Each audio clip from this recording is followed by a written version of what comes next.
WSL is Reverend Ahmondra. This morning, I would like to start off with the affirmative prayer. Many are experiencing feelings of loss, feelings of sadness. And so right now, please join me. Allow your eyes to close and let us just send love out into our society, out into the world for all of those individuals who may have a heavy heart today. Please join me in prayer. Understanding and knowing that there's one power and presence in this universe. That power and presence is in each one of us. It surrounds us. It is a power and a presence of love. And right here, right now, I acknowledge that each one of us are connected in the mind of spirit, in the mind of God, in the mind of universal intelligence. And as we sit in this space, consciously understanding and knowing that we are united, let us send out love into this powerful creative energy. Let it be directed to land in the heart of those individuals who may be right now feeling loss from many different areas in their life. Let us stand inside this love, knowing that our very being can uplift them, can allow their spirits to feel us.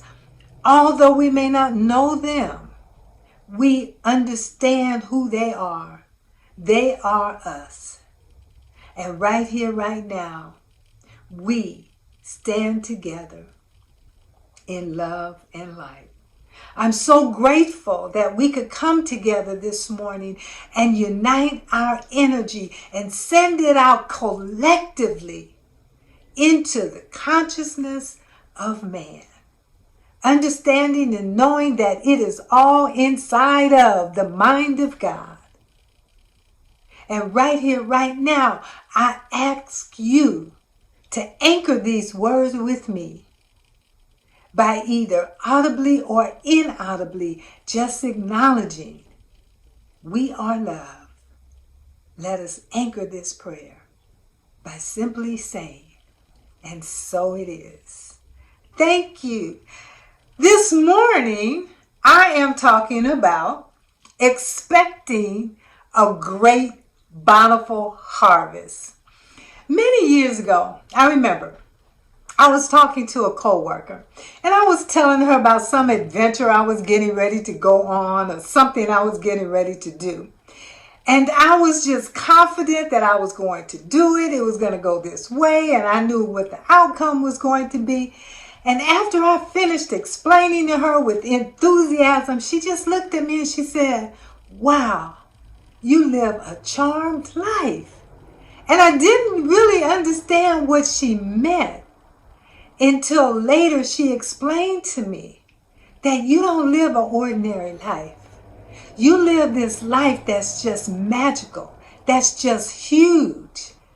And it surprised me because I thought everybody lived life that way.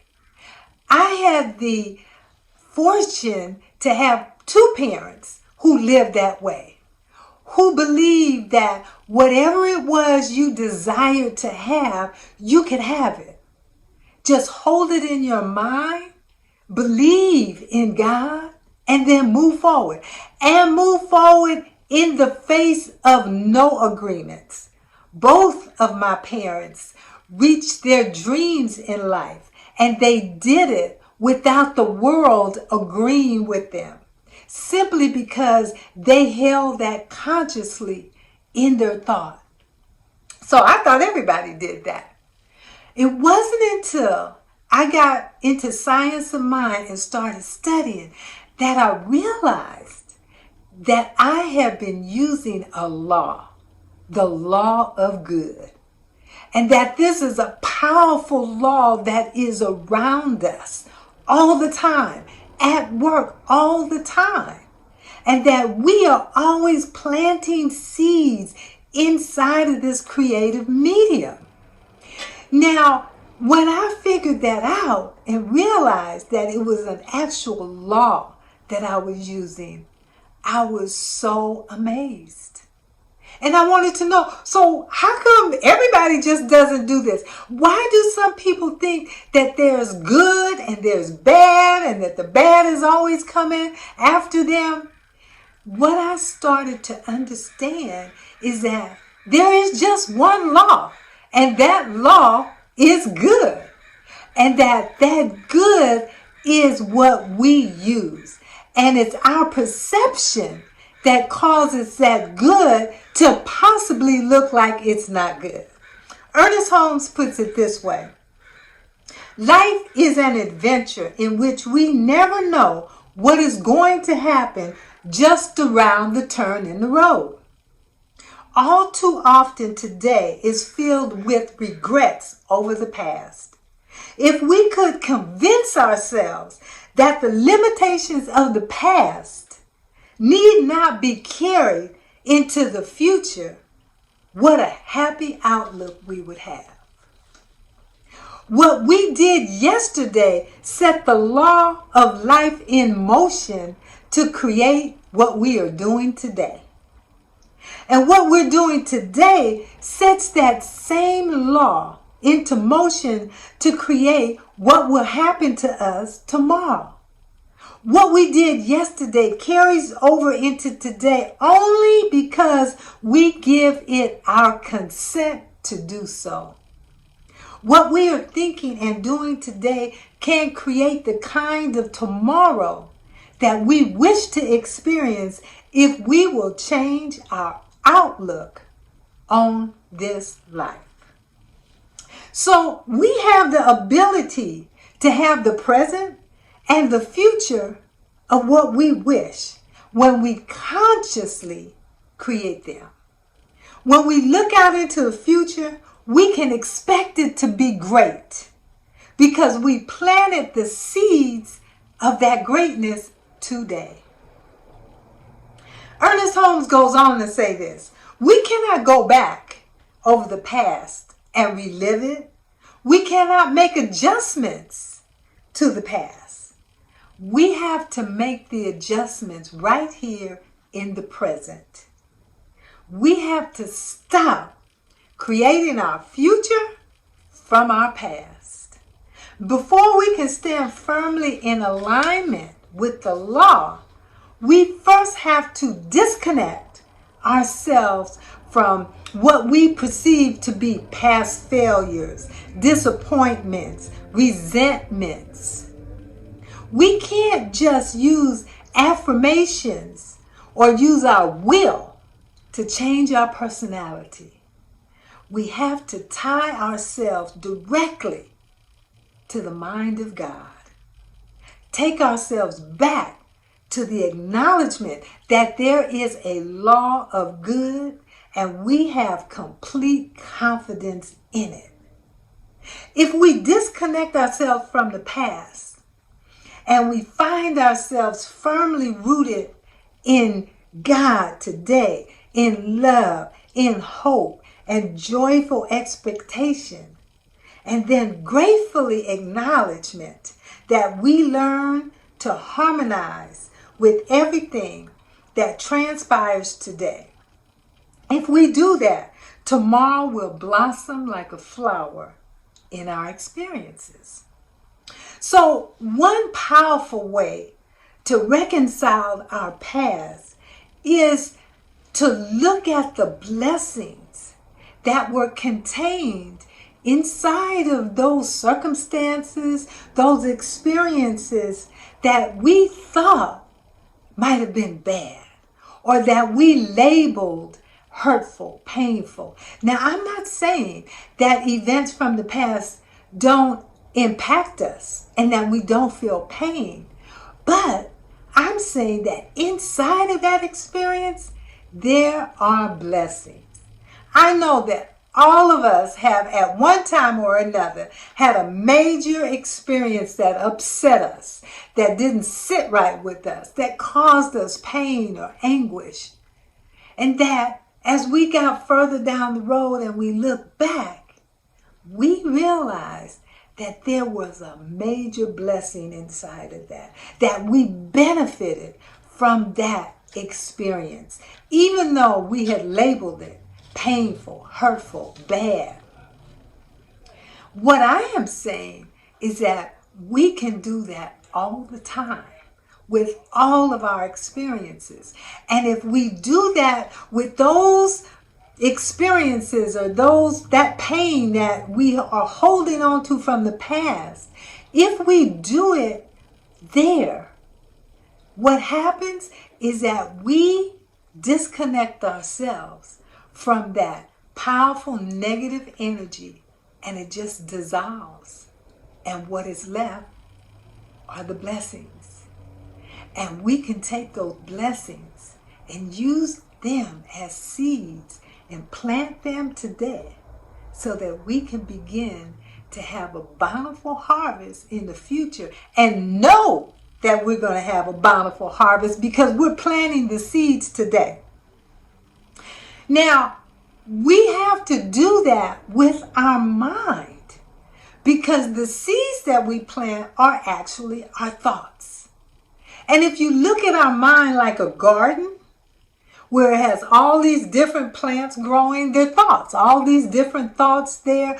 Well, sometimes in gardens, when we go in and look at our garden, we pick out those plants that we want to keep, and those other plants that might be choking the beautiful flowers that we want to keep, we just simply remove them. We pluck them. We weed our garden. The same thing has to occur with our mind. We may have thoughts rattling around in our head that aren't even ours.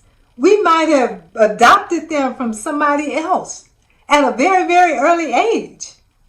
And they're in there, and they're choking the life out of the beautiful thoughts that we want to hold. So we simply go in and start looking at the thoughts that we are actually thinking. We can do that. We have that kind of power. And when we understand that we're working with a law, and it's a law of good, then we stop trying to talk our way out of a circumstance that we're in, or we stop trying to think our way out of it, and we simply remove those thoughts that we don't want.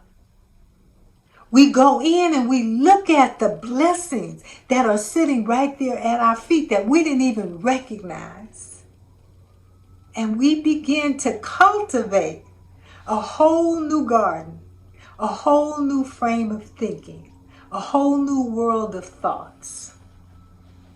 Ernest Holmes also says, we can uproot all the unhappy thoughts of the past, all the thoughts of the failures, of the doubts, and the fears, and the petty little annoyances and disagreements, if we really want to.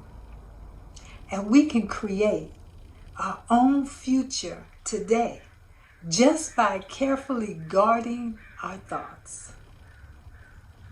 We can hope that we triumph over our despair.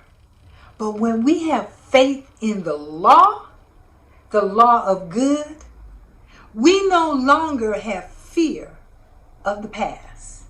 We no longer have to hope that we're going to transcend something that's holding us back. We know that we can. When we live separate from the source, and the source is God, that's when we live in despair.